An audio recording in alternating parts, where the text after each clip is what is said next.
ॐ सहनाववतु सहनौ भुनक्तु सह वीर्यङ्करवावहै तेजस्विनावधीतमस्तु मा विद्विषावहै।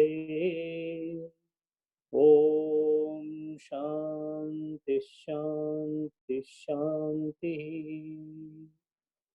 समस्तजनकल्याणी निरतं करुणामयं नमामि चिन्मयं देवं सद्गुरुं ब्रह्मविद्वरम्। ॐ श्री चिन्मय सद्गुरवे नमः। सदाशिवसमारम्भां शङ्कराचार्यमध्यमाम् अस्मदाचार्यपर्यन्तां वन्दे गुरुपरम्पराम्। श्रुतिस्मृतिपुराणानाम् आलयं करुणालयं नमामि भगवत्पादं शङ्करं लोकशङ्करम्।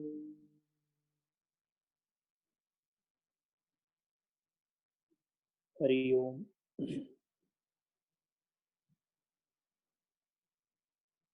Today is the day to pay our respect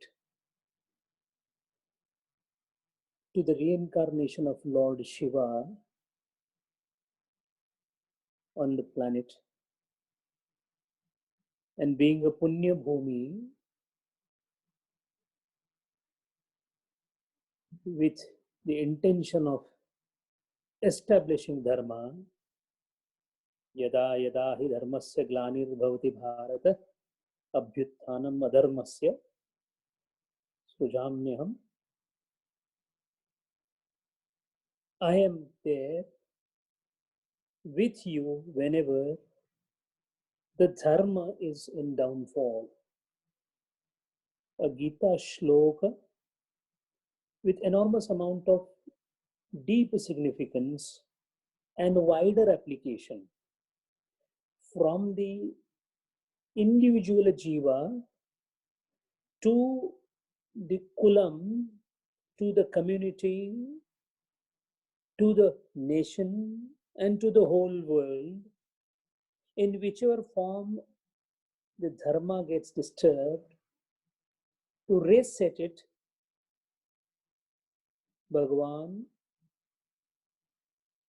the Vishwa Srujanakarta, descends down in any form, including the human form.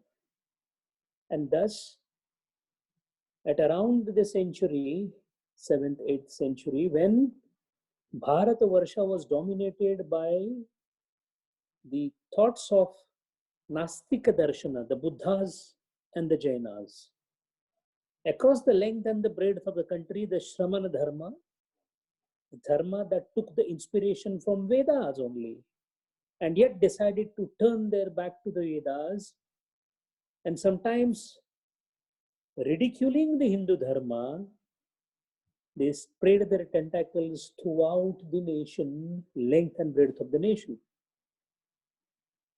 It almost appeared that the Hinduism was not only on decline, but has almost converted itself into a decrepit religion with false understanding and a complete destruction of the original ethos of Hindu Dharma, Sanatana Hindu Dharma. At that point of time, the different saints and sages, they did try to resurrect the Dharma, but those were all small blows to the huge system. What the time needed was a lightning that was needed to struck the terror in the hearts of Nastika Darshana, thereby establishing the supremacy of Sanatana Hindu Dharma. And that is how Adya Shankaracharya, Acharya as we call him, the one who established the dharma again, and not only established the dharma, but for next 1200 years, the length and the breadth of the country vibrated with the original pure tenets of Sanatan Hindu Dharma. And all this was done in a short span of 32, 31 years.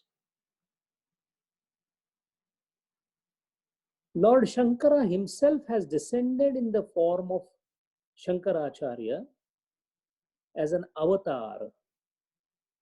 Avataritam, when someone descends down, the God decides to descend down, but he doesn't break his own rule. Even if the avatar has to come, even if the God has to come down, he must follow the rules of his own creation. So the janma has to be prarabdha vashat janmaha. And when the God wants to come here, the God doesn't have a prarabdha. How do you reconcile? How the avatar can come? But Maya being under the adhipatya of Ishvara, the Ishvara, the Shiva, and the Shakti, they are inseparable. So the Shiva, for the first time, decides to request the Shakti, the Maya, to give him some prarabdha so that he can fructify in a human body. And then Mayopadhita Shariram is received by the Shiva Tattva, and thus the Shiva himself appears in the form of a human body. Many of us do not recognize because the one who has descended looks like a human being. That is why Lord in Bhagavad Gita tells us, Arjuna, there are some who still think me as a human being. So when such an avatar comes down, epoch-making changes happen to the world, and the medium through which the changes are initiated, sustained, is dharma. And everything about this avatara is leela, because avatar never does karma. What he does is called leela. It's a game. It's a divine game. Otherwise, how do we explain that at the age of 3rd year, Upanayanam was done? At the age of 6th year, Chaturveda, Charu Vedas, everything was learned. The Acharya himself came. His Acharya came and said to the mother of Shankaracharya, Amma, there is nothing left to teach this boy. Now is the time that he should go for further darshana abhyasam, which again he completed by the 7th year. And we have an Acharya here, the Shiva Tattva, who himself started a Gurukula at the age of 7.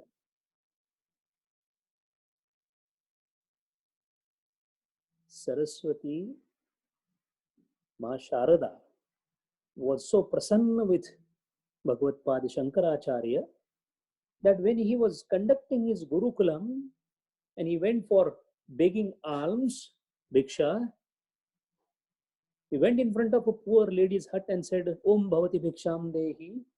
And the lady had nothing to offer except amalakam.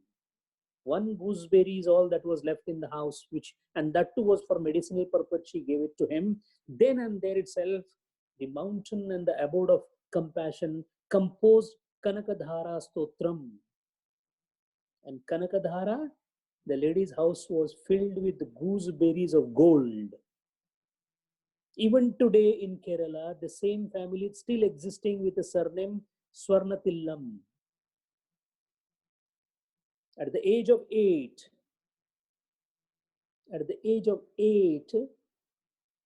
Bhagavad Pad took what is called Apad Sannyasa. Not Vidhivat Sannyasa, Apad Sannyasa. Why Apad Sannyasa? Without the permission of the mother, a sannyasi cannot go ahead. Gurudeva himself had to write a very long letter at the behest of Shivananda Swami to his own father saying that, please allow me to take sannyasa, because father and mother's permission is must if you are taking sannyas in Brahmacharya ashram, and the wife's permission is must if you are taking it in Grahastha ashram. So Because the mother was not giving the permission, we all know the story of the crocodile catching Bhagavad Shankaracharya, and then he asking his mother, either give me permission to take sannyasa, the crocodile will leave me. And the poor mother, in order not to lose the child called Bhagavad Pad, she said, okay. And then it was taken seriously. So 8-year-old boy said, now I cannot go to my home because I have no home. That is how the Apat Sannyasa was taken. And after Apat Sannyasa, right there and there itself, when the mother said, yes, you can take sannyasa, he did not even hesitate to come out of the water, but right in the water, he started saying, Om Bhuh Sanyastam Maya, Om Bhuvaha Sanyastam Maya, Om Suvaha Sanyastam Maya, Om Bhuh Swaha.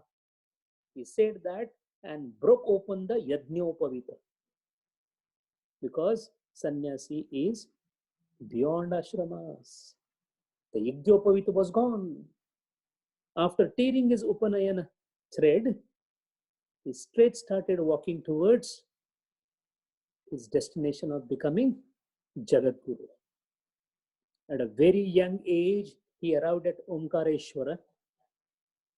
From Kalari to Omkareshwara, right where Govindapada, his guru, was there. When there, the Guru was surprised to see a precocious talent in front of him who had completed mastery over all the scriptures at such a young age. What pleasure a Guru has than having more than apt a Shishya. After completing his Guru Mantra Shikshana, after getting the guidance from his Guru, we know he left that place and started walking towards Somnath, Gujarat, the first destination of Parivrajaka Acharya, Bhagavad Pad Shankaracharya. The Parivrajak Vrata has already started. From Somnath, he came to Kashi. That is where we all know the Bhaja Govindam was and Manisha Panchakam was composed. From Kashi, for 3 long years, he stayed at Badrinath. Prithvidhara, the future Hastamalaka Rishi, whose original name was Prithvidhara, he met him in Kashi. And Bhagavad Pad knew the importance of each disciple coming to him, being an avatar himself. When Prithvidhara said, I would like to come with you, he asked one question, which Veda you have studied? He said, Rig Veda. Bhagavad Pad said, come with me. In Kashi itself, in one of the discourses, a young boy came and got so impressed and requested Bhagavad Pada that, can I stay with you and can I be your Shishyam? Bhagavad Pada asked him, what is your name? He said, my name is Vishnu Sharma, but people call me by pen name Sadananda. Gurudev, Bhagavad Pada asked him one question, which Veda you are expert with? He said, Swamiji, I am good with Samaveda. My Adhyan is Samaveda. He said, very good, come with me. He is the same Padma Padacharya, which later on became Dwaraka Mathadipati, first Dwaraka Mathadipati. So with these two, he went to Badrinath and composed the masterpiece of Bhagavad Pad. Thousands of compositions are made, but the masterpiece is Brahma Sutra Bhashyam. One Bhashyam that made Shankaracharya's name throughout the length and breadth of Pandits of entire Bharatvarsham was Brahma Sutra. And why it was so beautiful and why it was so commendable? Because none else than Bhagavan Vyasa Rishi in the form of an old man came every day when the composition was going on. From Badrinath, he went to Nepal. Pashupatinath Mandir Vyavastha he did. Stopped all the animal carnages and slaughters there. And from Nepal again came back to Kashi. In Kashi, when he was conducting his regular discourses, that was the time he was told about Pandit Kumarila Bhatta, the Advaryu, the grand old man, 80-year-old man, the scion of Purva Mimamsa, the Rishi that knew no parallel. No one was as close to Purva Mimamsa as this Kumarila Bhatta. When to saw him in Prayag, Allahabad. In Prayagraj he went, and from Prayagraj, because he wanted to do Vadam with Kumarila Bhatta, who unfortunately was not in a state of fighting. We are going to see that. He was not in a state of doing the Vadam. So he advised him to go to his closest disciple, Mandan Mishra, and then from Kashi he went for Mahishmati. Mahishmati is a sthanam where Mandan Mishra was staying. That is where the dialogue happened, which we are going to study today. From Mahishmati, after defeating Mandan Mishra, and who became his disciple, the disciple got a new name called Sureshwaracharya, and he was the one who was Samavedi Maithili Brahmana. Bhagavad knew in his mind that I have got somebody with Rigveda mastery, I have got somebody with the Yajurveda mastery, now I have got somebody with Samaveda mastery. From there, he moved from Sri Shailam, Mahishmati, he went to Sri Shailam. From Sri Shailam, he went to Tirupati. At Tirupati, he had the darshanam of Balaji. At Tirupati, when he went there, with his enormous siddhis and powers he had, he wrote one mantra. He wrote one yantra there that is called Dhan Akarshana Yantra. With his own hands, he created a yantra called Dhana Akarshana Yantra. Since then, Tirupati is no short of money. Lakshmi is staying at Tirupati because at the behest of Adyaguru Shankaracharya. From Tirupati, he went back to Kaladi, breaking the strict ordinances of Sannyasa Ashrama, and remained present for the funeral rites of his own mother, and not only remained present, gave Mukham Agni also himself when the Nambudiri Brahmins criticized him for being a sannyasi and being present for his mother's funeral procession. Nowhere in history we find a sannyasi doing this much of Matru Seva after leaving home, except one exception, which we see, that is Swami Vivekananda. From Kaladi again, he went to Sringeri, established his matham there and put Sureshwaracharya as the in charge there. And in the journey between Sringeri, Kaladi to Sringeri, when he came, that was the time when a family brought to them a so-called dumb boy, whose name was Giri. All the Acharya's disciples thought that how this dumb fellow can be a disciple of Acharya. It was the same dumb Giri who became Totaka Acharya. Because Bhagavad asked him, which Veda you are Pravinya with? He said, Maharaj, Atharva Veda. He said, yes, come with me. Now the 4 mathas had 4 mathadesha with 4 Vedas of prominence. And thus, when the matha was established in Badrinath, Thotaka Acharya was given the in charge of that matha. And those who were there as disciples of that matha, they took Nama Bhidana as Giri Parvat or Sagar, Dashanama Sampradaya, out of which 3 names, Giri Parvata Sagar, were given there. At Puri, he established the ashrama, the Govardhana Pitham. For the Govardhana Pitham, the one who went there was Hastamalaka, whose Pravinya was in Rigveda. So there, the Dashanami Sampradaya sadhus from that matha were given Nama Bhidana as Vana and Aranya. Vidyaranya Swami, Aranya, that means Puri Parampara. For the Dwaraka Pitham or Kalika Pitham, the Padmapadacharya was made the chief there. Padmapadacharya is nothing else but the Vishnu Sharma or Sadananda of Kashi who met him there. And then he was proficient in Samaveda. So those sadhus, Dashanami sadhus coming from this method, they took the Nama Bidhan of Tirth or Ashrama. Swami Ramananda Tirth, everybody has heard the name. He is from this matham. And at Sringeri Matham, It was the Sureshwaracharya, who was originally a Shukla Yajurvedi Brahmana having proficiency in Yajurveda, and that is why all the sadhus who fall Dashanami Sampradaya here are named as Bharati, Puri or Saraswati, Chinmayananda Saraswati.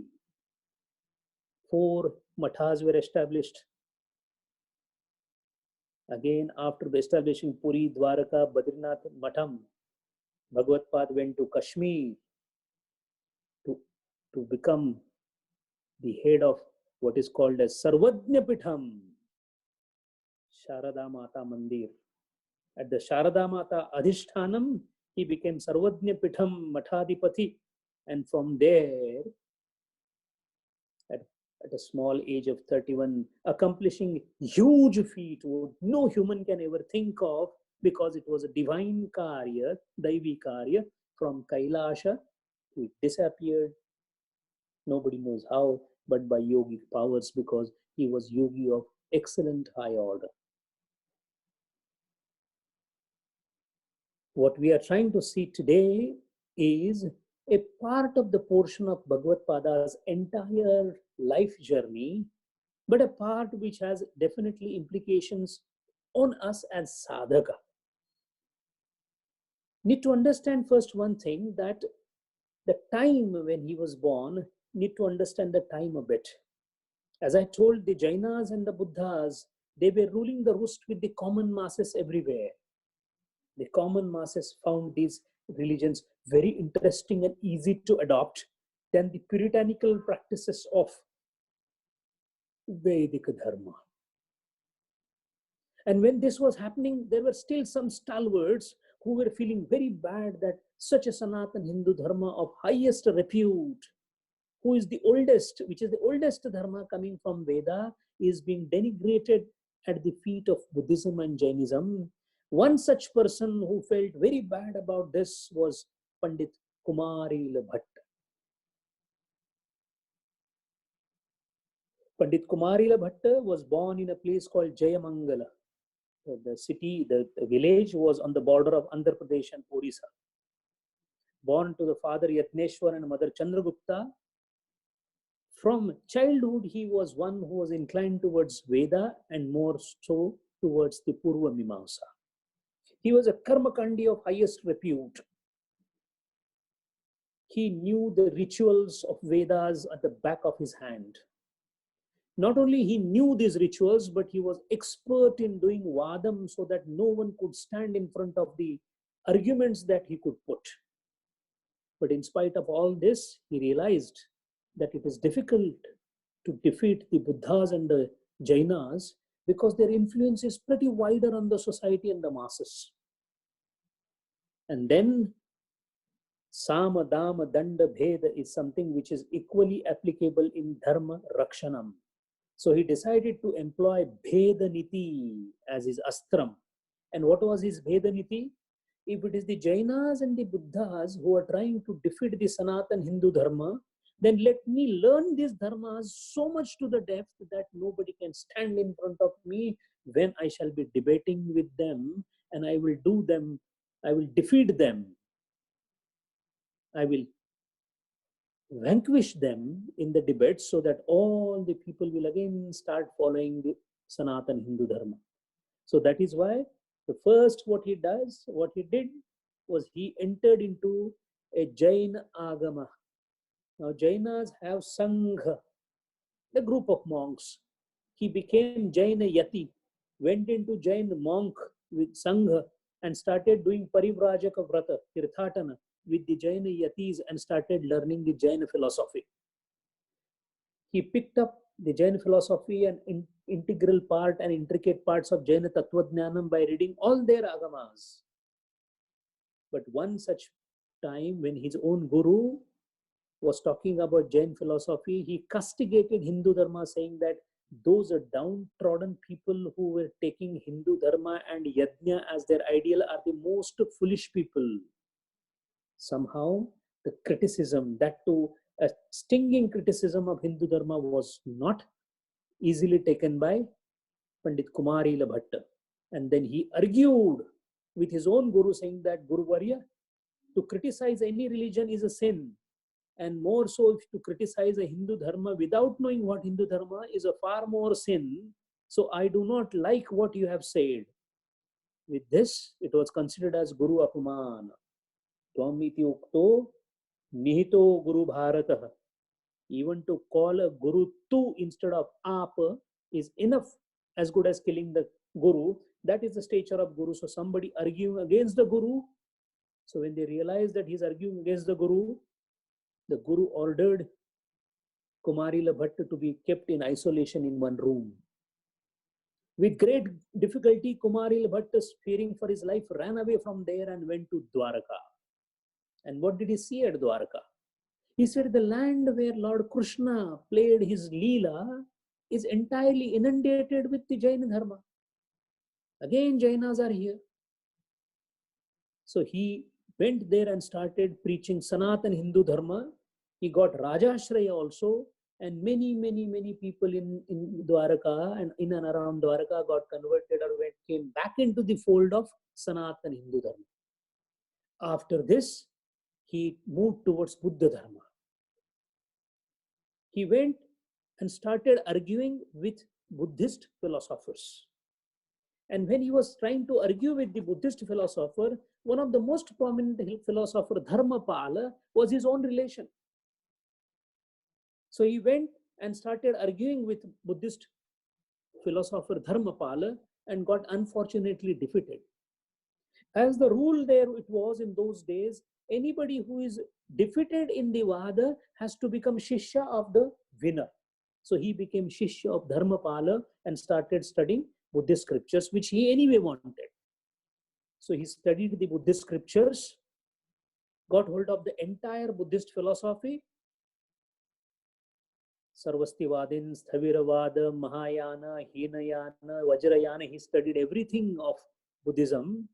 But one fine day, when it was in the morning and the Guru was trying to talk something, for some reason the Guru had inclination to criticize Sanatan Hindu Dharma, and he said very bad words about Hindu Dharma, and that is what Kumarila Bhatta could not take. And then he started counter-arguing with the Guru, saying that this is not the way to criticize any religion, and you do not know about Hindu Dharma. I know both the Dharmas, so I do not think you are right in criticizing the Dharma. This was taken by Dharmapala, Buddhist Guru, as a personal insult of a Guru. And a Guru insult means it has to have some punishment.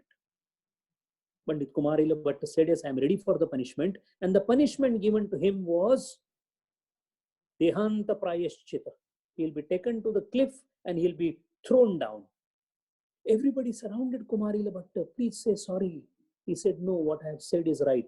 My Sanatana Hindu Dharma, if is the only Dharma that I follow, then everybody said, if that is the case, who is going to save you? And Kumarila Bhatta made a statement that if my Sanatana Dharma has the power, then my Ishvara will save me even for this particular Dehanta Prayaschita. So the day was decided, he was taken at the tip of the cliff and he was pushed from there. Before pushing, he uttered one word and he said one sentence: if the Vedas are infallible, I shall be coming out free of injury from this particular thing. And as luck would have it, he fell from there, got stuck into the shrubs. Nothing happened to him except he lost his one eye. And there was some amount of limping in one leg. The Prayashchit was over. All the people who had come to witness this particular situation came to him and asked him, you said you will be saved and you really got saved. He said, no, I made a mistake. I said, if the Vedas are infallible, and that is why I said, if, that is why I lost my one eye and my one leg. If I wouldn't have said that, I would have been scot-free. That was the confidence Kumarila Bhatta had on this. However, he started preaching Purva Mimamsa with full vigor in Allahabad, Prayag, and his most ardent disciple, about whom he had immense pride, was Mandan Mishra. So happy what he was with his disciple that he decided to give his own sister in marriage to Mandan Mishra. And The sister of Kumarila Bhatta was none else than Bharati. She was a living embodiment of Saraswati. She was also called Sharada. So erudite scholar she was, that during the debate of Mandan Mishra and Bhagavad Pada, not only she became the judge, but before the debate itself, Bhagavad Pada Shankaracharya folded his hands and told Padmapada Acharya that, and Hastamalaka Rishi, both were with him. He said, she is nothing else but reincarnation of Saraswati. If she decides not to help us, I cannot win this debate at any cost. She is Pratyaksha Sharada Mata. So I shall start my debate by praying her not as a judge, but as judge of the entire universe, because she is the Vivek abode. She is Saraswati Mata. She was the sister of Kumaril Bhatta. So this Kumaril Bhatta, when he was about 80 years old, some people came to do Dharma Shastrartha with him, and that point of time he said that although I have been given Dehanta Prayashchita, that is what my Guru told and Guru gave me. But as a such Shishya, I have definitely cheated my Guru, because I was a Hindu, yet I became a Buddhist and I did not tell my Guru. So I have lied to my Guru. So I must take Prayashchita myself, expiation by myself. And he said, I will be having the worst possible death on earth. And the death that he accepted was, he took the rice husk, which was lighted, and he lay down on that pyre, and the pyre was burning for a couple of days, slowly burning one by one part of the body. And when this particular expiation was going on in Allahabad called Prayag, at Prayag, that at the Prayag itself, Shankaracharya had come and he was having his discourses. In one of his discourses, one Pandit Virupaksha asked Bhagavad Pada, can you please tell me what are the duties of Brahmana? Bhagavad Pada was describing the duties of Brahmana. He said, Brahmana is the leader of the society. Whatever punyam the Brahmana does, 1/6 of that punyam goes to the society. So if the society is in the decay, be sure that Brahmanas are not doing the job they are supposed to do. When this was being talked, somebody asked a question, but most of the Brahmanas are busy in doing karma kanda and the rituals. Bhagavad Gita said, rituals are important in its own place, but that is not the goal. So expanding unnecessarily on the rituals, the Jnana Kanda is far superior to Karma Kanda. When this was said, immediately somebody said, but Maharaj, there is one Karma Kandi, very famous. His name is Kumaril Bhatta. But unfortunately, he is taking the expiation. He is taking Prayashchitam on the pyre. When he came to know about it, Bhagavad Pad showed his willingness to meet the Kumarila Bhatta. A meeting was organized. Acharya himself went to see this Kumarila Bhatta, and the moment he went there, he saw more than half the body was burned. Bhagavad Pad went there, folded his hand and said, Maharaj, why you are doing this? Pat came the reply from Kumarila Bhatta, who are you to ask me? And Bhagavad Pad gave his introduction. I am the disciple of Govindagiri. Who is the disciple of Gaudapada? I am the disciple of Govindapada. And I am the one who wrote the Brahma Sutra. All of a sudden, Kumarila Bhatta said, oh, the Shankara himself is here. You have authority. Ask me. You are the only adhikari who can understand why I am taking this prayashchitam. So ask me anything.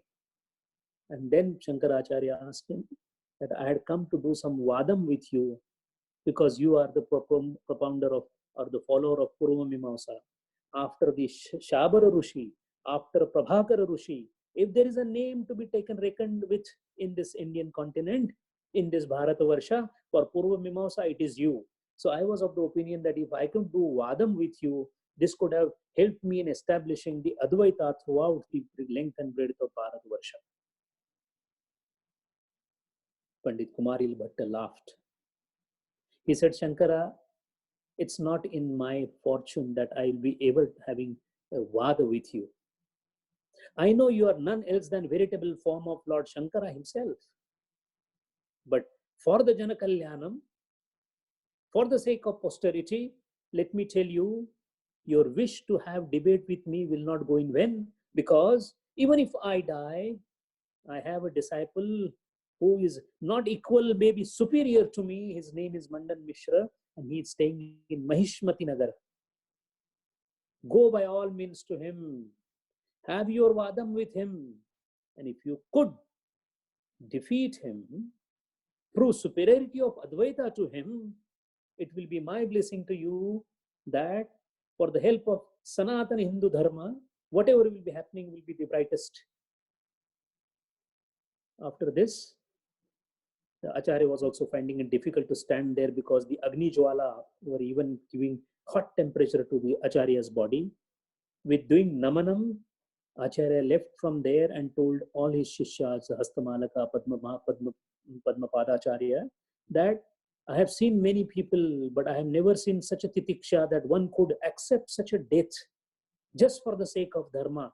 He said, in the land where such people are born for the sake of Sanatan Hindu Dharma, the Dharma can never become Shesha. With this Ashirvachanam, Bhagavad left from there and reached Mahishmati. Mahishmati was the city. There are debates about where the Mahishmati was there. Some people say Mahishmati was in Bihar, but the commonest accepted thing is Mahishmati is nothing else but Omkareshwar on the bank of Narmada. They reached there with his disciples for having Vada with Mandan Mishra. Mandan Mishra was a Somavidi Maithili Brahmana, and his wife was Bharati or Ubhay Bharati, the veritable reincarnation of Sharada. They were called by a pen named Brahma and Saraswati. That was their talent, and that was their intelligence, that was their fame far and wide. So much of mastery he had on Mimamsa Shastra that at the age of 60, Mandan Mishra was called Shastra Kesari, the lion of Shastra. He went there, and they were trying to find out where is the home of Mandan Mishra. So they have to ask somebody. So Acharya said to Padmapadacharya, can you see there are some women washing clothes on the river? Can you just go and ask them, where is the house of Mandan Mishra? Padmapadacharya went there, and the ladies started giggling. They started laughing. So Padmapadacharya said, why you are laughing? They said, both ways your question is futile. It is so easy to find Mandan Mishra's home that go to a home where the Shukasarika, the parrots outside the home, will be chanting the Vedas. So many times the Vedas are, Sravanam is done in that house, that even the parrots have started talking Vedas. When you come across such a house, it is Mandan Mishra's house. So what is the need of asking? And second, why we are laughing is, some of the people who came, the philosophers who came for debating with Mandan Mishra, the condition put was, the one who loses will abandon sannyasa dharma and become grahastha. So what has happened is, many people have become grahastha. So we were just giggling that your acharya might be needing a lady to marry. Who that lady will be? So we were laughing and giggling amongst us. Padmapadacharya came back, told Shankaracharya that this is the house where the parrots will be talking about the mantra. And they also said something which I cannot tell you, Gurudev, because it is not a very decent thing to tell you. A brahmachari talking to Gurudeva. However, they started walking, and they reached at the house of Mandan Mishra. As luck would have it, that was the day when Mandan Mishra's Shraddha ceremony was going on. Mandan Mishra was conducting Shraddha ceremony of his Pitara in his house. On the top of it, the time when Shankaracharya reached, the time was called Kutapakala. Kutapakala is from morning 11:40 to 12:20 in the morning is considered to be a Kutapakala. In that kalam, you are not supposed to do anything. No transactions are usually allowed as per the Shastra, Jyotish Shastra. That is why the doors were closed. When Bhagavad Pada, Padmapadacharya, Hastamalikacharya and other Shishyas, when they went, the neighbors came out and said that, Maharaj, today you will not be getting any bhiksha because they have a Shraddha ceremony. So if you want bhiksha, we will give it to you. Bhagavad Pada said, I am not here for the bhiksha. We can have bhiksha later, but it is important that I meet him. Now here we find two versions in the story, but one version is because everything was closed with the Yoga Maya Shakti, Bhagavad in a microscopic form entered inside the house. Anima, Garima, Lagima, Mahima, all the Siddhis were there with him. So he reached there, and it is said that there was a very interesting dialogue of a short nature took place between them. The dialogue is very interesting to note. It was basically to give a glimpse that although I am young in age, Mandan Mishra should not feel that he is a common ordinary boy who has come, a 20-year-old boy coming for the debate with a 60-year-old famous Vedanta, the Shastra Kesari Mandan Mishra. So he went there, and the moment he was seen, the Shighra Kopi Mandan Mishra was angry. Today is Shraddha ceremony. I am about to do the Shraddham. I am about to give the Bhiksham to all the Pandits that have come. And who is this young boy who has come, whose head is shaven? So instead of asking a normal question, he asked a question, little uparodha, little sarcastically he asked a question. Kuto mundi? Kuto mundi means, oh, shaven head, from where you have come? Acharya wanted to show the power of his Vyakarana. He said, Agalan. What is the meaning of Agalan? Kuto mundi. Where from you are shaven? From the neck. The question asked was, from where you came. But the other meaning of Kuto mundi is up to where the hairs are removed, up to the neck. Agalan. And then Mishra realized that he is not a simple boy. So he immediately asked the next question. Margam pruchhate maya. I am asking you the way from where you came. Margam pruchhate. Kahan se aaye ho? Margam pruchhate maya.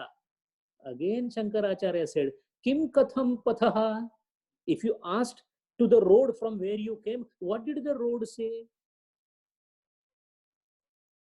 See, Margam pruchhate maya was answered as Kim katham patha. Then he got annoyed. The temper, anger was going up. Mandan Mishra got so annoyed that both were vidwan. A vidwan cannot give gali. So in Sanskrit, there is no gali itself. Bho murkha is the maximum gali the Sanskrit language has. There is no gali. There is no slang bad word except uparodha, lakshanartha vakya. So he said, you want to know what the road told me? Patham prokta tava matuhu vidhava. Yes, the road told me that your mother is a widow. The road told me that the mother is widow. He was trying to say that, hey, Mundi, hey, young boy, the road told me that your mother is widow. Shankaracharya took it other way and he said, the road told you that your mother is widow. That means your mother is widow. Is that what he said? So he said, Tatte vahi. Now, Mandan Mishra had lost the complete balance. He directly accused him in a very bad manner. He said, Surapita, are you drunk? Surapita. Pita is pibanti, to drink. Pita means yellow. Shankaracharya said, Naiva naiva, suraha shvetaha. Liquor is white in color, not yellow.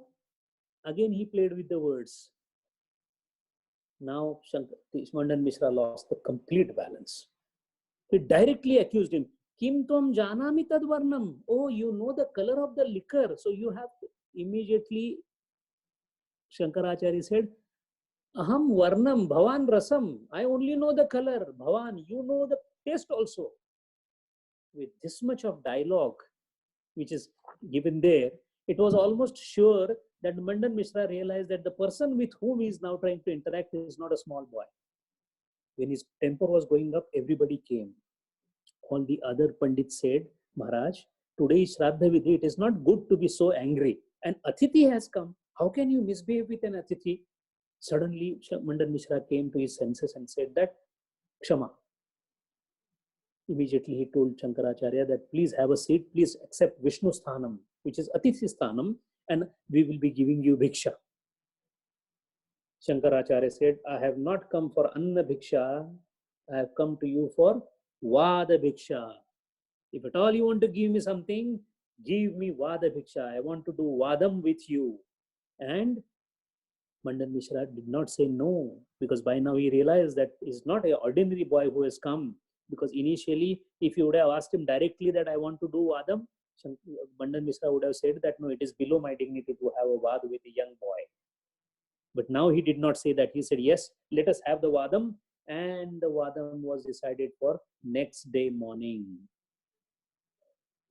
Bhagavad Pad called Padma Padacharya, Astamalakacharya, all of them had the Bhiksha. And then the very next day, the Vadam was organized. Pandit Mandan Mishra had a huge house. He was famous. He was, and those days, it was the Guru who used to have bigger houses because they were the centers of learning, not the political leaders. So it was a huge house. In the foreground of the house, the entire preparation was made. All the Pandits of Mahishmati were called. Some of the Pandits from outside villages and outside cities also came. Why? Mandan Mishra is having a debate. With whom? With one young boy. Oh, how can a young boy fight with Mandan Mishra? Oh, no, it is the same boy who has written Brahma Sutra Bhashyam. Oh, Shankara. So the Vidwan realized that it is now going to be a vadam between two competent people. It is said that even the gods were present at the time of debate, because those who are beyond the god are going to debate something on earth. So that is how the debate was fully prepared. Everybody was sthanapan at a right time. Before Mandan Mishra came, Shankaracharya Bhagavad arrived with his Shishyas. Moment he arrived, one of the volunteers took Bhagavad and told him, sir, please, this is your asanam. He said, no, I'm okay here. And he sat near the wall. Why he sat near the wall? Because Acharya Mandan Mishra is yet to come. The reason was Bhagavad was barely 23, 24 years old, while Mandan Mishra was 60 years old. And that is why, because although he was a Jnanakandi and Advaiti, he did not forget what is there in Purvamimamsa, because in the karmas, the Naimittika karma that we have, in Naimittika karma, to raise with respect, to rise with respect, when somebody has Vaya, Jati, Ashrama and Shastra Jnana superior to oneself, he must pay his respect by getting up. Vaya, Jati, Shastra Jnana and Ashrama. So if a Brahmacharya Ashrami is there, and if a Vanaprastha Ashrami comes, the Brahmacharya Ashrami should get up. That is called Naimittik Karma. If performed, it will not give Punyam, but if not performed, it will give Papam.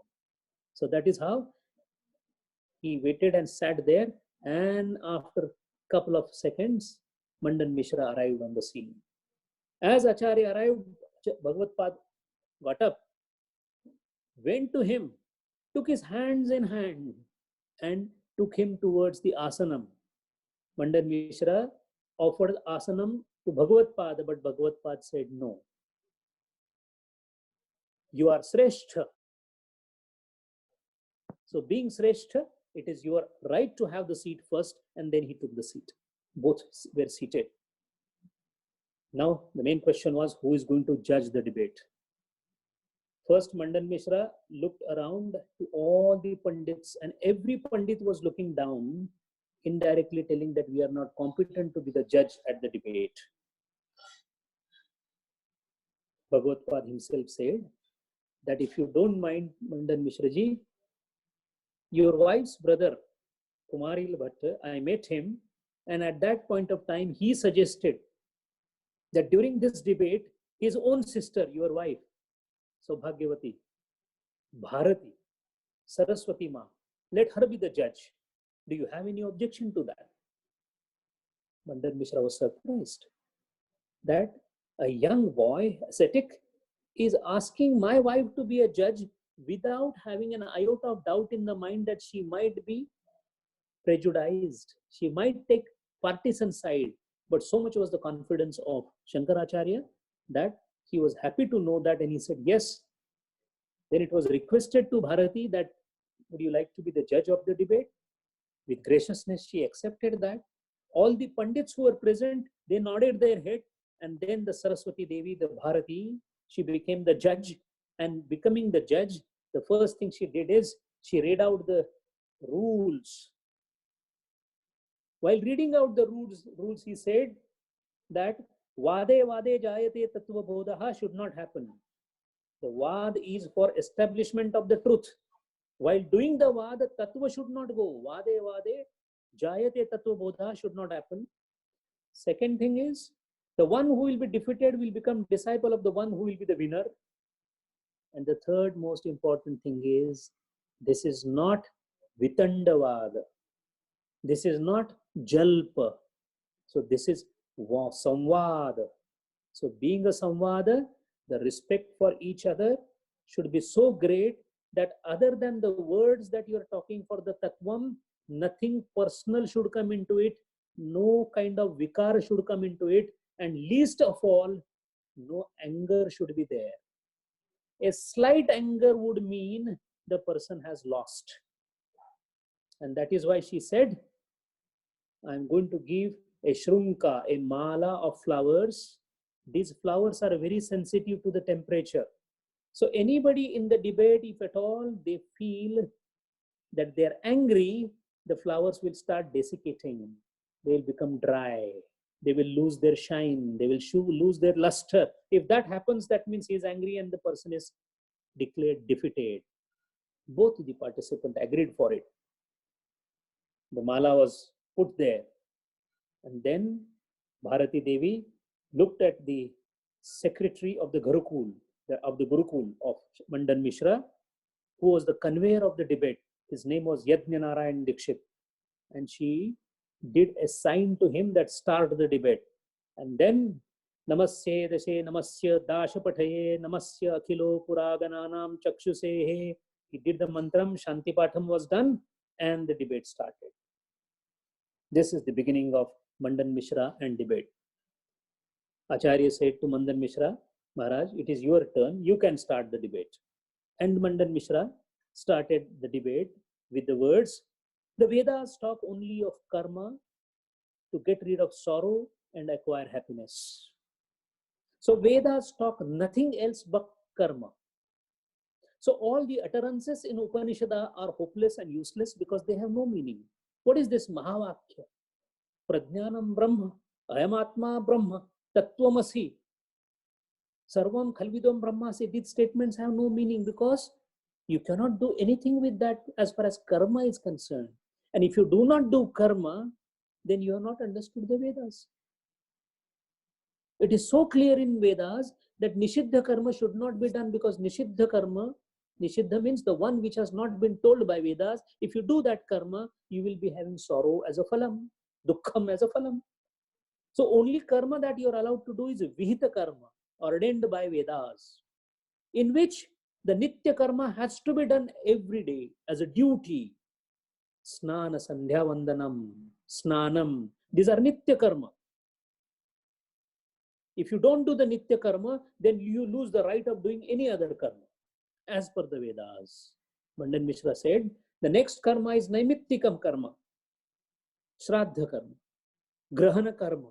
These karmas, by doing, you will not get punyam, but by not doing, you will get the sin or the papam. So Nitya karma, Naimittik karma is must. It has to be done. There is no exception to that.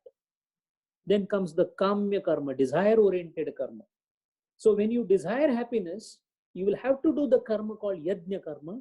So every Yajna karma done with a desire of obtaining the phalam is nothing else but happiness. Do putra kameshti, you will get putram. Nitya karma anushtan has to be done. Naimittik karma has to be done. And then kamya karma, if you do, you will be getting only happiness because it is not a nishiddha karma. And the happiness could be here, in this loka, prithvi loka, bhuloka, or there in paraloka. So paralaukika sukham or anandam, or bhuloka sukhya or anandam is the ultimate thing, because other than happiness, what does anybody want? And lead your life. Jiji vishet shatagam samaha. You can live for 100 years, more than 100 years. Na karma lipyate nare. The mantra in the Shruti also says the same. That means karma, to do the karma is the only thing that is expected of you. To avoid repeated births and deaths, avoid the sakama karma, nishiddha karma. Avoid sakama karma, avoid nishiddha karma, only perform nitya karma. This will eliminate both happiness and sorrow. And when happiness and sorrow is eliminated, what remains is moksha. Bandhan Mishra looked at either side with his brilliant argument. So that is why, while concluding, Bandhan Mishra said, to avoid the pratyavaya dosha, neglect of duty, you must do nitya and naimittik karma. Don't do any other karma. Then the moksha will be yours. That means the Vedas say that to have or to obtain the moksha, karma only is required. Knowledge or jnanam has no role to play. Because that is what Shruti says. And then he looked at the Acharya. Acharya took a deep breath. He did the smaranam of his Gurudeva, Govinda Padaswami. Looked at the Sharada, Bharati. In the mind propitiated her blessings, and then he started. And the first argument he said was, Kshamaswa, Bandhan Mishra ji, the world itself is an illusion. Happiness in the created world is itself transitory. So karma comes into the nature, into the picture simply because the jiva considers itself separate from Shiva. But once jiva realizes that he is nothing else but Shiva, where is the karma? Because to do karma, there has to be somebody who does the karma, and karma has to be done for somebody or for some output. That means everywhere you find separation. So there has to be more than one to do the karma, while Advaita talks about only one. And when there is only one and one existing, ekameva dvitiyam, na anyato asti. If that is the case, then where is the question of karma? And then he said, Acharya, Bhagavad Pad said, Acharya, if you don't mind, can I ask some questions now? Bandhan Mishra nodded his head. And then he started asking, Acharya, you said only karma can give phalam, right? But karma is destroyed the moment you do it. So if I do the karma now, it is destroyed. Then who gives the phalam? What is the relationship between karma and phalam? Because phalam is going to come in some other birth. Karma is being done now. In between, what happens? If karma is itself giving the phalam, then you need to establish a relationship between phalam and karma, but that doesn't seem to be the case because both are happening in different kala, sthala, disha. So how with certainty you say that karma is itself giving the phalam? There must be some other agency that is giving the phalam. Please accept it. So how is it that the phalam is sudura? Bandhan Mishra said, it is not so. He started counter arguing. Karma gets destroyed only after the phalam is enjoyed by the karta. Till that time, karma remains alive. Acharya said, if that is the case, then before it is enjoyed, how you are calling it phalam? That which is enjoyed is phalam. So when he has not enjoyed it, how can you call it phalam? So karma, then phalam only when enjoyed. In between, what happened? Bandhan Mishra said, it is not so. The karma takes a special form after its completion, which is called apurvam. And it is this apurvam that gives the phalam. That is the connectivity.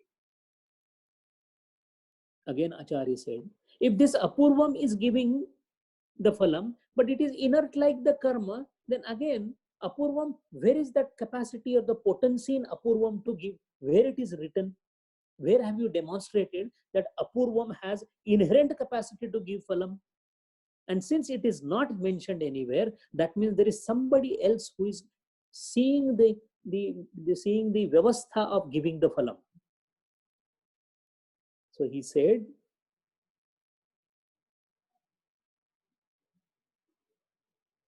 the only way to give the phalam is somebody has to be there as a vyavasthapaka, and that vyavasthapaka of karma and phalam is what we call Ishvara. And you people don't believe in Ishvara. Purva Mimamsa doesn't believe in Ishvara. What is your enmity with Ishvara? Because karma and its phala is fine. But to have this vyavastha, you have to presuppose that there is one arbiter who takes care that every karma has a phalam. That arbiter, that one who makes this vyavastha is called Ishvara. What is so difficult in accepting that? Mandan Mishra said, no. Why should you have a third agency called Ishvara in between? Karma has its own capacity and potency to give phalam. For example, Shruti itself is stating that do Jyotishtom Yajna, you will get phalam as a Swarga. And when Shruti is saying it, can it be wrong? Are you trying to talk against the Shruti? I will give you a practical example. Mandan Mishra said, in the winter, the woolen gives us warmth. So winter, you want warmth, phalam, so you take the woolen. So see, in this example, the karma and phalam is immediate. In some karmas, phalam is late. In this karma, phalam is immediate. So what is the difficulty in accepting that karma itself gives the phalam? Why do you need Ishvara in between? Then Acharya said, Bhagavad said, Acharya Mandan Mishra ji, I am very sorry, but the same Shruti that you are referring, the same Shruti states that Sa eva esha mahanaja atma anando vasudanaha. The same Shruti says that I am the one who gives the phalam. And then it says, I do not want to disprove your apurva, the concept of apurva, but it is not the karma or apurva, but Ishvara who gives the phalam based on time, place and circumstances, because this mantra is from Shruti, which I told you. So Veda describes one God with every karma. Why don't you accept the God for the karma? This particular phalam has come because of Shiva. That phalam has, the buddhi has come from Saraswati, Ganesha. What is your problem? Then Mandan Mishra said, look, first of all, we do not believe in Ishvara. Now you are talking of different names of Ishvara. He said, first of all, if gods are to be believed, they don't have a body. So the one who is disembodied, the one who doesn't have shariram, how can they accept our yajna offerings? They cannot accept. The way a brahmana cannot accept food that is offered at different places, gods also cannot accept the offerings given by yajna at different places. So that means whatever has been mentioned is only for arthavada. In Shruti, the names that Rudra, Ganesh, etc. has come, this is just an arthavada. This is exaggeration. They are not existing. So why you want to insist on that? Acharya said, you are again mistaken. Mandan Mishra ji, many can offer namaskaram to the same person. When all the people here today who are present, when you came, they offered namaskaram. So many people can offer namaskaram to same person simultaneously. So embodied God can accept offering from many. And that is possible. Then he said, if this is the case, Mandan Mishra said, if this is the case, then you are talking contrary to Veda Pramana. Because now you are saying God is embodied. Acharya said, why it is not, how it is against the Veda Pramana? Mandan Mishra said, according to the Veda, Shabda and Artha Sambandham is eternal, Anadi, Ananta. If the gods have the body, then the Sambandham will die after the death, affecting the authority of the Veda. That Indra, Rudra, Maruta, whatever is mentioned, they will die, and after their death, then because if you say they have a body, Shariram, then they will die. If they die, then the question is, that means Vedas are talking something which is not true, because Vedas are eternal. So Vedas are eternal, then what is mentioned in Vedas is not eternal. It is contradictory to each other. Acharya said, I am very sorry, Mandan Mishra ji, but if you look at the Shruti in a proper manner, According to Veda, Prajapati created gods with a principle called Ithe and the Pitruloka with Indava. Shruti says the gods are 33 and then they are all merged in Prana, single god. So Prana with many forms, that means God with many forms can participate in karma even being unseen as it adhisthana. That means for each karma, there has to be an adhishthanam of the Lord called Ishvara in whichever form. There should be no problem with that. And that is why you should not be arguing the way you are arguing. And now let me come to your another question. You said only doing Nitya karma is enough for having the mumukshatva. Mandan Mishra said, yes, I said so. Acharya said, if only doing Nitya karma is enough for this birth, what about my other karmas of other births? Because this janma, this life, I may do only Nitya karma, do nothing Nishiddha karma or Kamya karma. So that means in this particular birth, I have not done any karma which will give me phalam. So without phalam, happiness and sorrow, I am emancipated, moksham. That is fine, provided there is only one janma, but there are ananta janma. How do you know that this janma, by doing only Nitya karma, you have also taken care of all the adrushta, that is the previous papams or whatever? So that means you have to have repeated births, because for the previous birth something is left, so you again, so that means it cannot give moksha. In addition, whenever you do karma, you have a desire. Desire means you are desiring the phalam. So anything which is done with the doership concept or expectation of phalam is sin. That is what the Veda and Shruti says. So that means karma can only add to the birth. Karma cannot give you the emancipation. Mandan Mishra said, how can you say this? That means all the yajnas, all whatever we are doing is useless. Acharya said, no, I have never said they are useless or futile. I only said that karma is important for the chitta shuddhi. Upasana is important as a karma for vikshep, to remove the vikshep from the antakarana. But these two alone cannot give the mumukshatva, because atma darshanam is not possible. Without these two, it is not possible. Agreed. But after doing these two, there is something more that needs to happen, which is jnana kanda. So that means I am not prepared, Mandan Mishra ji, to combine karma and jnana together. No, I am prepared to combine them one after the other. Krama samuchaya. First the karma to purify the heart, then the upasana to remove the vikshep, then the jnanam of the atma. This I am agreeing to.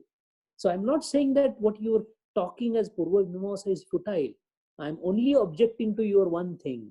You are also doing enormous service to Hindu Dharma by what you are doing, because that is the preparatory stage. All I am saying is Karma Kanda cannot replace Jnana Kanda. So Jnana is a Sreshta. Jnanagni Sarva Karman Bhasmasat Kurute. Bhagavan himself has said. This is what Acharya said. Mandan Mishra was not easily going to accept the defeat. He said, but Veda says, Amna yasya kriya arthatvat anarthakyam tad arthanam. The very meaning of the Veda is karma and action. This is the statement from Vedas. How can you say that Vedas? And Upanishad only talks about Brahman akriya, Atma akriya.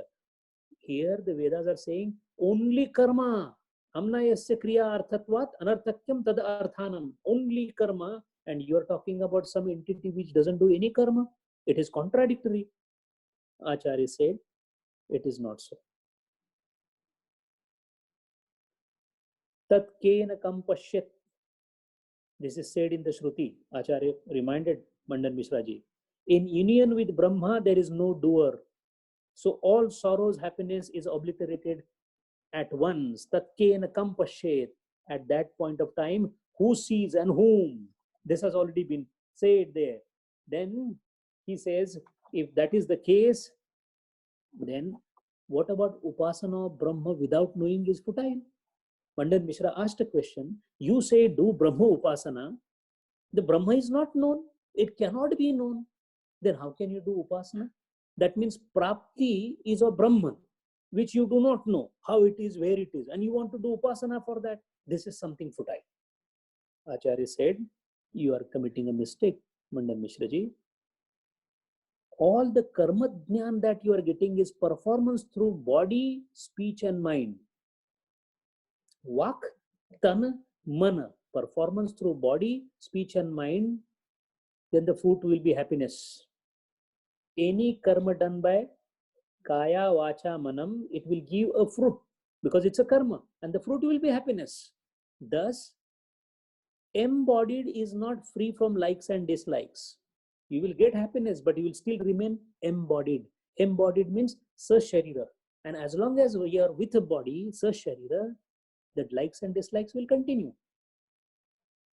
Brahmatjnana is the only one which talks about disembodiment. Deha tadatma nashtata, asharirata. Thus, dharma is there as long as karma is there. When the body is there, when the shariram is there is a dharma and there is a karma. But Brahmajnanam is going beyond dharma, beyond karma and beyond body. Disembodiment. Sharira deha tadatmyatata vidvamsam. No deham. Thus, anyatra dharmat, anyatra adharmat, anyatra yasmat, kruta krutat, anyatra bhutacha bhavyacha Kathopanishad. That is why in Kathopanishad it is said, anyatra dharmat, it is neither, it has got no dharma, no adharma, no cause, no effect, no past, no future. That is Brahma. And that is why Brahmajnanam is possible only when you transcend the karmas. So, to transcend the karmas have to be Shuddha. That I agree. But by only purifying the heart, I am going to get Brahmajnanam. That I don't agree. That is why Jnana Kanda is Sarvocha. Jnanam is Sarvocha. Karma cannot give the mukti.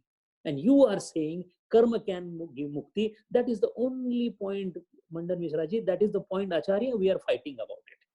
And that is why we always say, Acharya said, Brahmaiva Brahmavid Bhavati.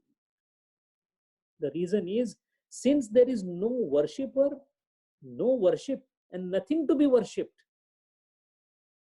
since the two are no more there, that is the state where the sorrow and happiness both are permanently gone. There is no dharma, there is no karma, there is no sharira.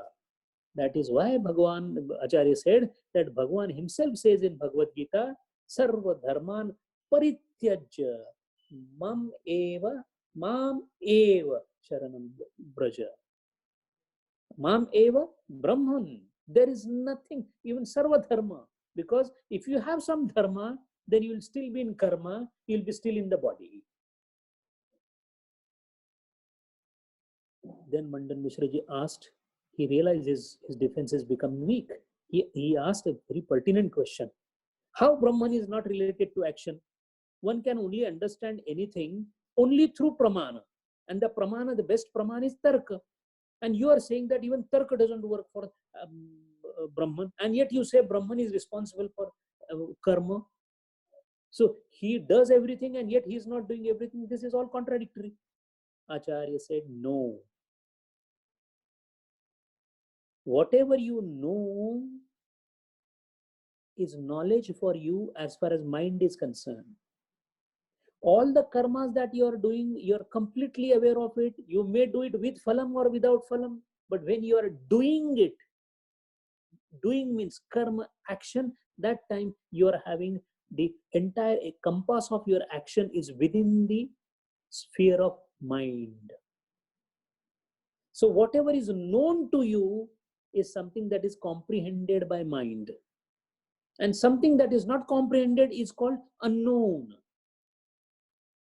But Brahman is neither known nor unknown. Why? Because knowing involves two and Brahman is one. Anyat eva tad viditat atho aviditat adhi, Janopanishad. It is different than known and unknown. And Mandan Mishra ji, I am giving you this from the Upanishad itself. Mandan Mishra ji said, such a thing cannot be knowledge. To exist means you must come under the purview of knowledge. To exist, and if the Brahman is exist, then it should come under the purview of knowledge. Acharya said, one true self can't be known as knowledge, as knowledge presupposes two, and he is only one. The knowledge is presupposition of two things: somebody who gets the knowledge and the knowledge of an object or subject. That means two are required to have knowledge, while he is only one. So one can know only that which is different than oneself. And since Brahma or Atman is yourself, how can you know yourself? One can know only that which is different than oneself. It is called, you do get the feeling of yourself by yourself only in sleep. And I did not mention you, Mandan Mishra ji, in Mandukya Upanishad, during dream sleep, that feeling is called pradnya, knowing yourself, because everything else is in dissolved state except Atma Tattvam, in the deep dreamless sleep. That is called pradnya. Then Mandan Mishra said, now I have to come out with a better argument. So he said, haven't you heard, Shankaracharya ji? Haven't you heard that in Shruti it said, Atma areva shrotavyaha mantavyaha nididhasitavyaha. This is the most famous mantra. You must be aware. Acharya nodded his head. Mandit Mishra ji said, if everything in this statement in Vedas is ending as tavyaha, mantavyaha, shrotavyaha, nididhasitavyaha, tavyaha is a commandment. And when there is a commandment, that means nididhyasana is upasana and Atma is subject of upasana. And you say it is not a subject. Answer me this. Acharya said, no. What Veda means is because of Ananta Vasana, the mind is fixed on external object. So Nididhyasana is for countering this. If Nididhyasana is upasana, then we could have obtained some phalam. In Nididhyasana, you do not obtain a phalam because you only see your own nature. The self sees the self. So that is not a phalam. That is why it is not a karma. And that is why, if at all you want to call it as a commandment, it is not a commandment, it is a pseudo commandment. Nididhyasana means by Nididhyasana only. Nididhyasana of what? Of cannot be the question. Nididhyasana. Of means your own nature. You discovering yourself is not something within the purview of knowledge. It is beyond the apparatus of knowledge. Then if that is not knowledge, what is it? It is anubhuti. Intuitive knowledge. Anubhuti. Mandan Mishra realized that he's losing the ground, but he said, but any statement that does not speak karma in Veda is useless. Why it is mentioned then? Acharya said, Mandan Mishra ji, you are senior to me. You are the best exponent of Purva Mimamsa in this country. You must realize that all the statements that have been spoken in Veda about karma are not useless. They are all useful, but in Karma Kanda, not in Jnana Kanda. When you reach Vedanta, you leave first three portions. Mantra, Samhita, Aranyaka is left behind. They have been used for purifying yourself, concentrating the mind, all fine, because there is a phalam there. Now you are entering a territory where there is no phalam but Atma Anubhuti. And that is why Karma Kanda is not useless. However, it is inferior to Jnana Kanda. That is what I am trying to say.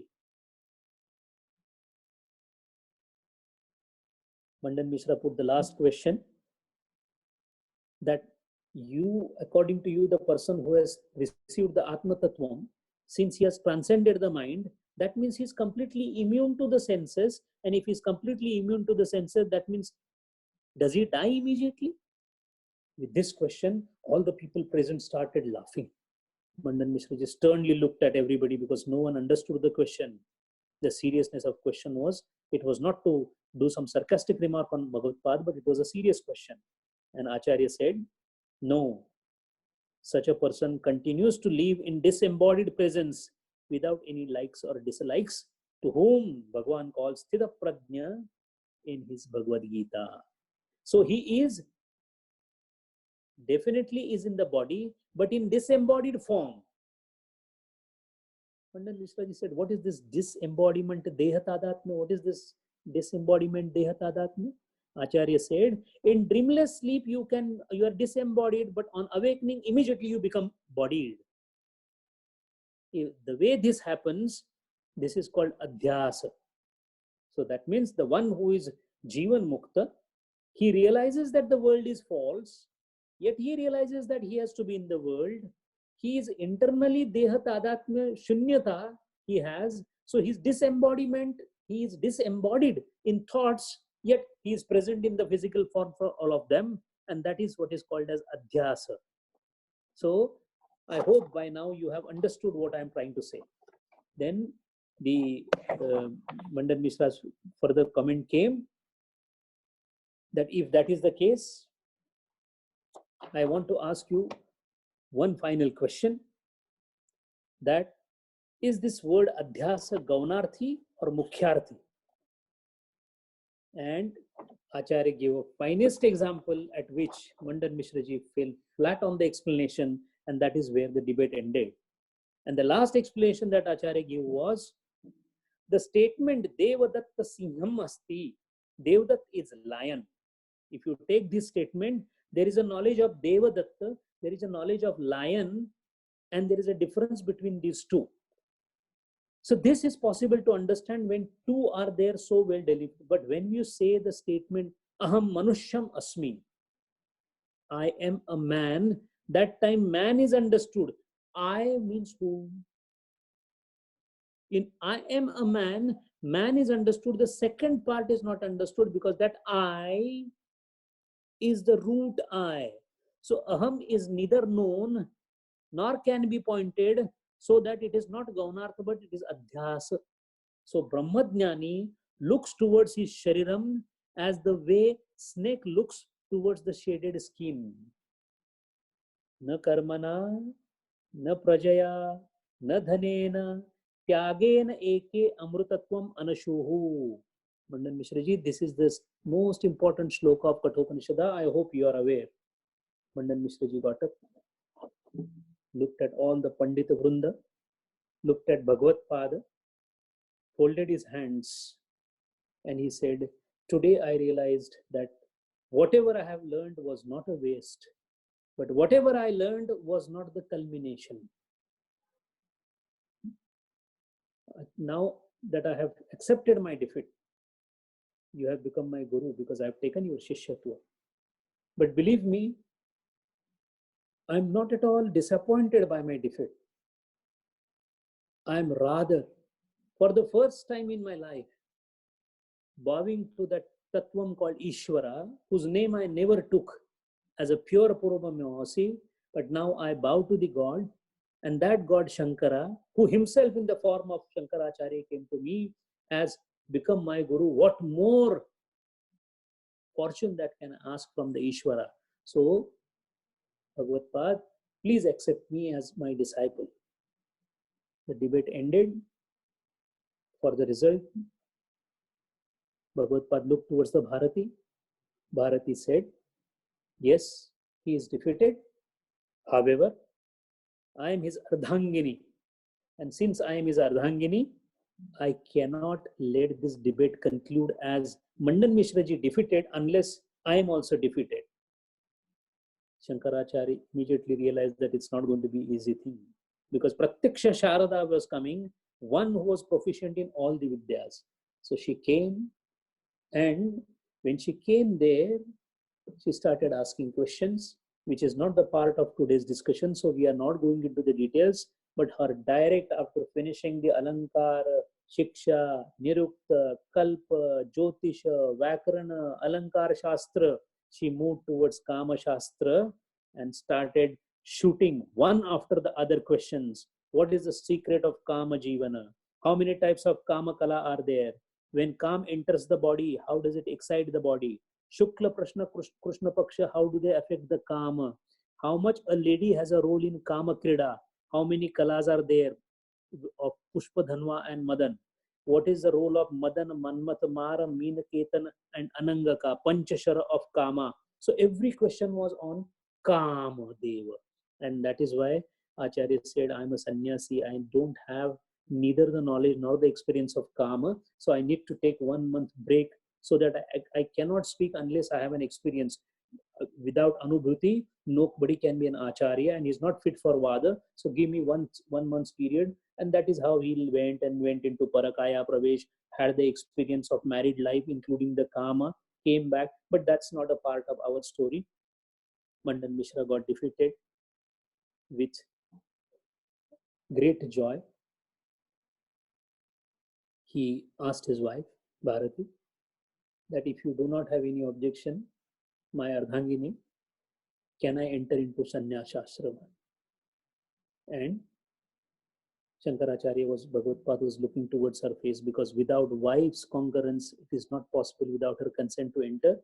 And the Saraswati Sharada Mata Swarupini lady, she said, by all means, my husband. I knew because of Divya Drushti that one day my husband will be a sannyasi, and I have immense pleasure in seeing you entering into sannyasa ashrama. And the same Mandan Mishra ji then entered into sannyasa ashrama and then became Parivrajaka with the Bhagavad Pada, became the Sureshwaracharya, the only person to whom Shankaracharya himself said that you write the Vartik on my Bhashyam. Sureshwaracharya said that will be an offense, Gurudev. Who has capacity to write Vartik on your Bhashyam? Bhagavan Shankar, Bhagavad Pad Shankaracharya's Bhashyam. He said, my Ashirwad is with you. And that is how Sureshwaracharya has written beautiful commentaries on Shankaracharya's work, which is not a part of today's discussion. And this is where the grand old debate, which some people say carried on for 25 days, 27 days, 6 months, whatever it was. But it was one of the finest movement in the development of Sanatana Hindu Dharma. And such vada, such intellectual fermentation and discussions is the fuel that keeps the cauldron of Sanatana Hindu Dharma always alive.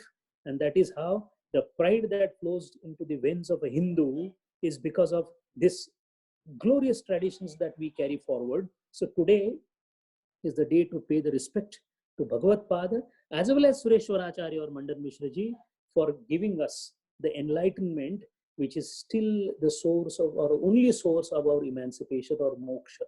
Hari Om. Om Purnamada Purnamidam Purnat Purnam Udachyate Purnasya Purnamadaya Purnameva Vashishyate. Om Shanti Shanti Shanti. Hari Om Shri Gurubhyo Namaha. Hari Om.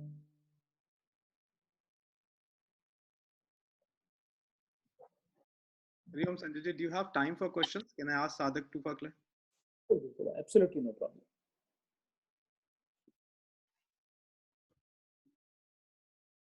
Pradeep ji has a question.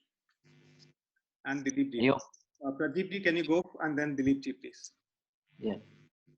Hari Om, Sanjay ji. Thank you very much for this session. Very aptly on the Shankara Bhagavad Pada's birthday. Just wanted to ask one question. This Uttara the Purva Mimamsa is also, I mean, we understand that the Vedas itself has come from the Lord's mouth. So how can the Purva Mimamsa says that there is no Ishvara Tattva there? And also this yoga is Sa Ishvara Sankhya. So even though it is coming under theistic atheism, in Swamiji's that chart, I mean, slightly confusion on that. The concept of Ishvara as a regulator of whatever has been created has always been a point of controversy when it comes to darshanas. Some of the darshanas, especially like Jain Darshana or Purva Mimamsa, their contention is that since the cosmos, the universe has been created, the Prakriti has created it, the controlling principle is inherent into it. Having karma, karma giving phalam, all this has been already written and has already been stratified. Why do you need an external agency to monitor all this? Because if everything is already decided as per the rules, in other words, they believe in an organization without the CEO. While those who believe in Ishvara, they say that whenever there is an organization, there has to be somebody to see that it is implemented properly. So the role of Ishvara comes. Now, those who are into Kundalini Yoga, they can always say that it is the Kundalini who ultimately takes care, and Kundalini Devi or the Shakti, which is nothing else but the counterpart of the same Shiva, is or Brahma Tattvam, is looking after this. But moment somebody feels that no, somebody has to be there for having karma phalam and prarabdha and sanchita to be properly controlled, every retribution is done properly, we immediately put Ganapati Maharaj into this. So thinking of an external agency as Ishvara as also a part of it was not felt necessary by Purva Mimamsaka.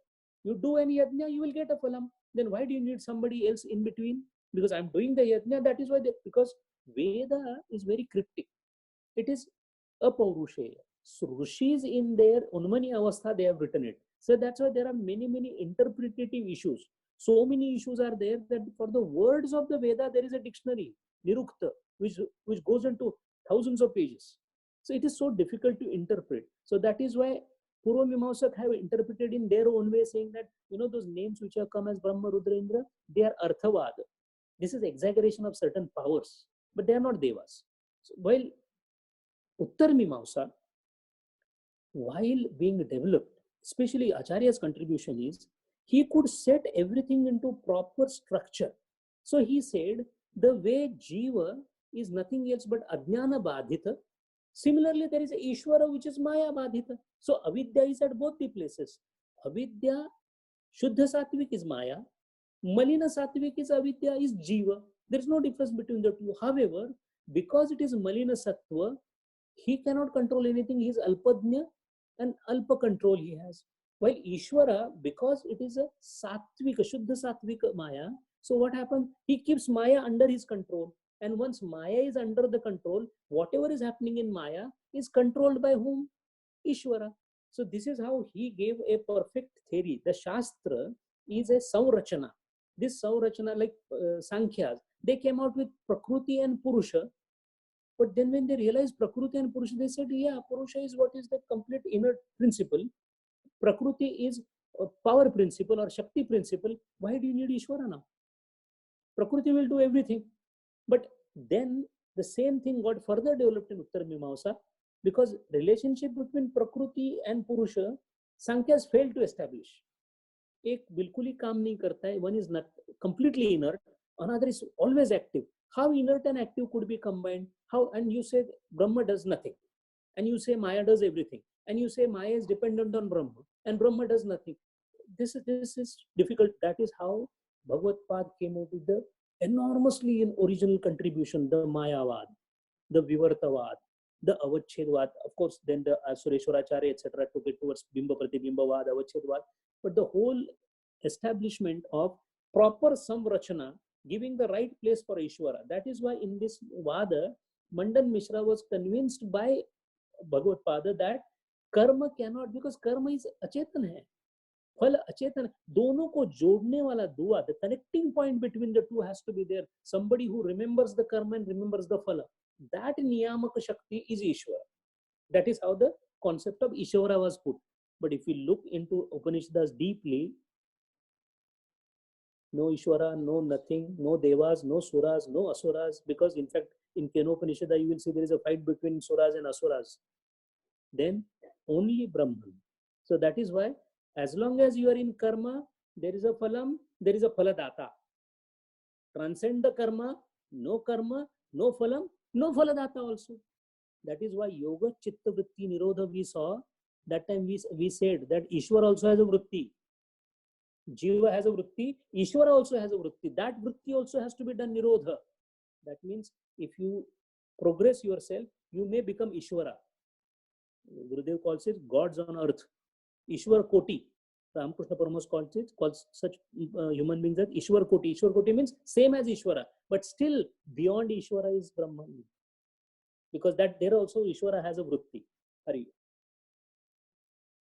Hari Om Sanjay, that means that we have to understand that before Shankaracharya came, the people, I mean, they have not understood the Upanishads in its real sense.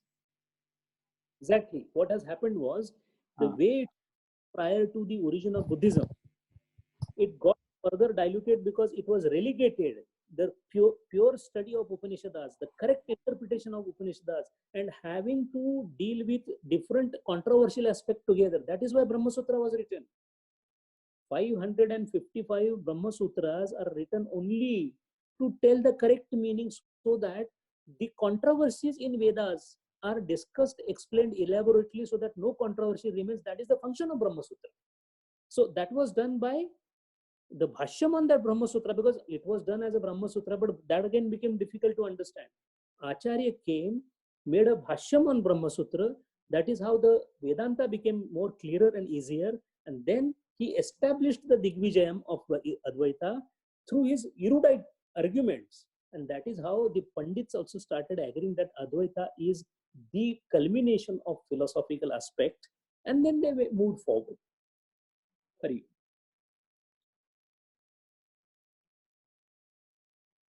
Dilip ji. Hari Om Sanjay ji. I'm not competent to ask a question on this subject, but it was very enlightening, and I want to thank you that I was just feeling that I was just accompanying Sri Shankara to the debate place. That was so enlightening and so learning the actor, so impressive. I'm so happy. Hari Om.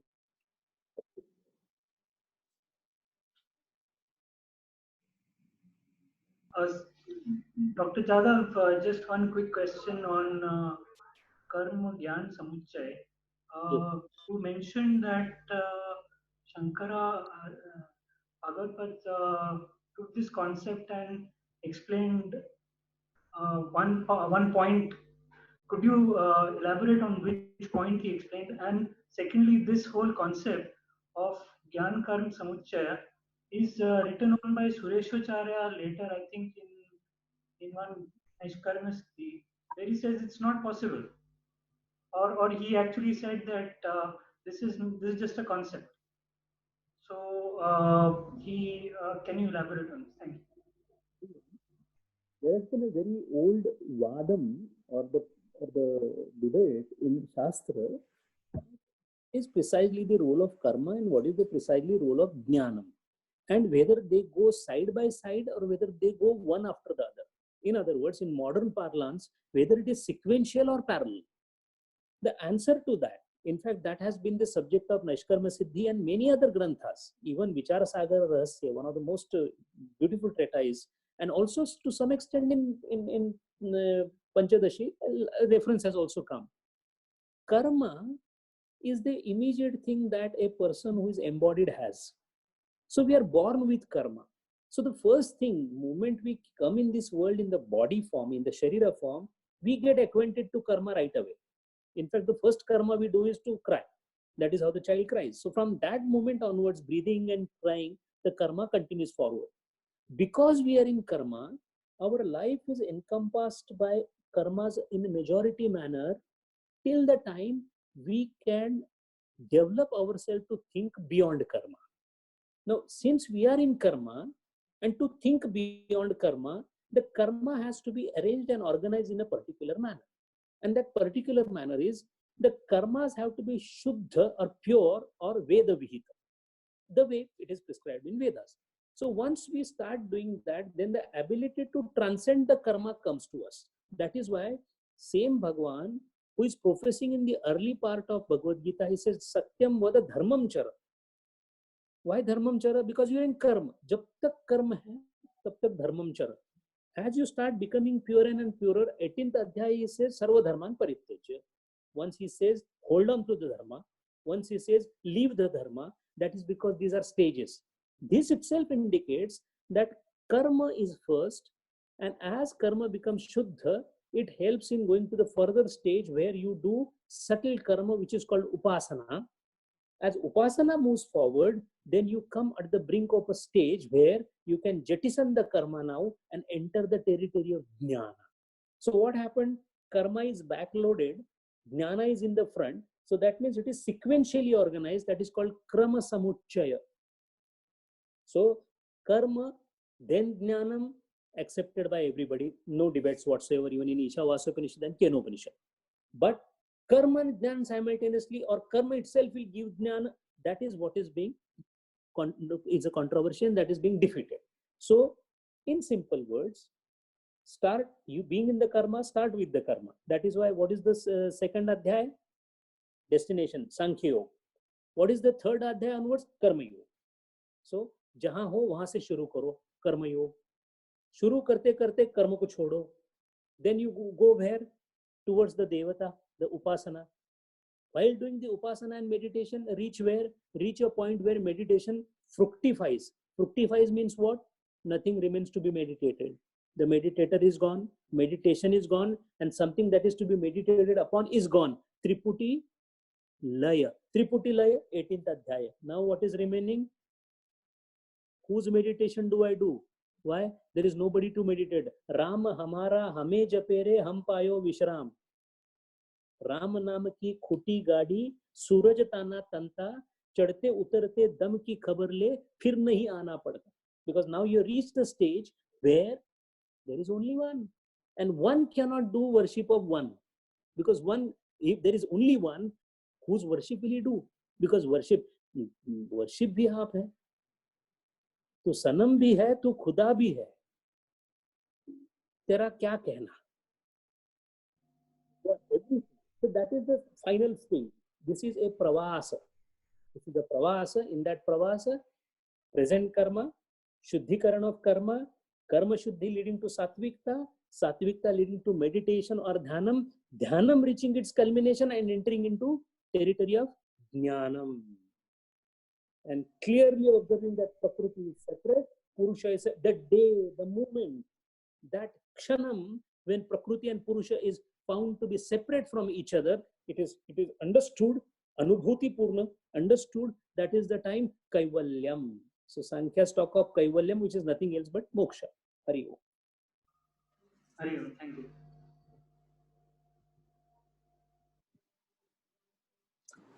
Sanjay ji, one more question. Do you have time? Yes, yes. Suresh Jadhav ji, please go ahead. Okay. The concept of Atman, Ishwar and Brahman, which is put forth by Acharya, why there was a need of putting this concept of Ishwar when the Atman in a purified stage can merge with the Brahman. What is the role of Ishwar in real sense? Hari Om.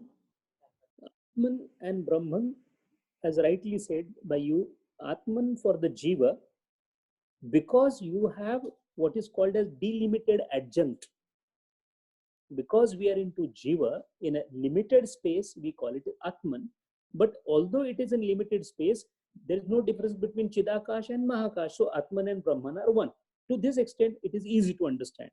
The question is, when we are talking of the manifested world, now that you have come to Rome, you will have to become a Roman. So when you come to the created world, manifested world, then the manifested world has to have a niyanta. So when Maya was formed or Maya was born as a Shakti, then that Shakti also cannot do anything. It has to have Chaitanyam into it. It has to have Brahman into it. So Brahma Pratibimba in Maya is Ishwar. So in other words, Shakti, when it is a Chalita, when it is kinetized, the kinetizing principle is what? Shiva, that is Chaitanya. So that is how Ishwara means what? Mayopadhita Brahma is Ishwara.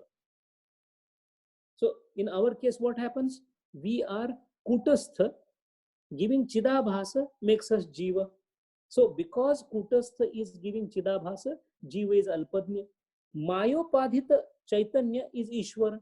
Because Mayopadhita Chaitanya, that Ishwara is Shuddha Sattva Guni, he has a control on the Maya. Well, Jiva doesn't have a control on it. That's why he is limited, and that Ishvara is Vyapakatva and Alpatva. These are the differences. But Ishvara will come into existence as long as world is there, manifested world is there. Now, if we look at Gaudapada is Siddhanta is that this world has not happened. What Samartha Ramdas says, Agaje घडलेची नाही त्याची वार्ता पुसशी काही. That's something which is not there. Why are you asking me about it? But that is when you are in Brahmasthiti. In Brahmasthiti, there is no Ishvara. Why? There is no Maya, there is no Ishvara. Why? Because in Brahmasthiti, there is nothing. Only in the manifested state, then the Maya comes. Maya comes, so Ishwar comes. Ishwar comes, so different functioning comes. Different functioning comes, so different deities come. Because somebody has to create Brahma aage. Somebody has to maintain Vishnuji aage. Somebody has to dissolve Rudra ya Shiva aage. So then, if it is a Shakti, then it has to be a female power. If it is female power, फिर Taraka Sundari आ गई, Tripurara Sundari आ गई, Kali Mata आ गई, Mahalakshmi आ गई. That is how the Shiva and Shakti Maithunikaran, Amruta Anubhav, if we read of Jnanadeva, there is Shiva Shakti Maithunikaran is Vishwa. Because they play with each other. Ye Leela hai. And it is his game. That is why in divine game, be a part as a divine gamer. Moment you become a human interferer, then what is happening happens. And that is what we call dukkham. If you are in consonance, the frequencies are modulated to have the same frequency as cosmos, creation, then you become one with them. It gives pleasure. So that is why Ishvara's presence is essentially because of manifested world, while Atman and Brahman, these are nothing else but two sides of the same coin. For the sake of Shastra and understanding, as long as the Jiva Upadhi is there, Atman is used. For Nirupadhikathing, Brahman is used. Hari Om.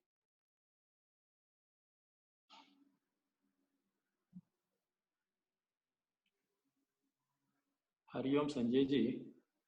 This is Jairam. It's not a question. I want to express a feeling. Evening I was listening to Guruji on Kathopanishad, where he was explaining Ishvara Tattva through Agni, that through heat is the unmanifest, whereas the flame is the manifest. After that, now, from the opening prayers of this discourses today, I was feeling that Gurudev was present through you and explaining it so beautifully. Hari Om too. All I would like to say, Jairamji, is yes. Lord was blessed. Yes, I know from the opening prayers you were in a different level. This is today. This is my feeling today. Feels that some postman called Dr. Jadhav, and he should be told to distribute the money order. So he gives me the money order, I distribute it. I am only playing one to be at his feet. So every course is there. If I'm making some mistake, he twists something here inside and modulates and makes it better. If you are feeling that way, if you're feeling with his feeling, the feeling is not person talking here. It is indirectly. This is the only medium through which it is coming. Any importance to this? Ketan is just a box. The box is filled with the thoughts coming from Guru Deva and directs us. Only thing is, when the rains are there, when the clouds are there, what are we going to lose if you drenched in that? So I am also getting drenched into that. Everybody is having anandam. It is because Guru Deva has decided to distribute it. Hari Om. Hari Om. Hari Om. Thank you, Sanjay ji. With that, we'll close today.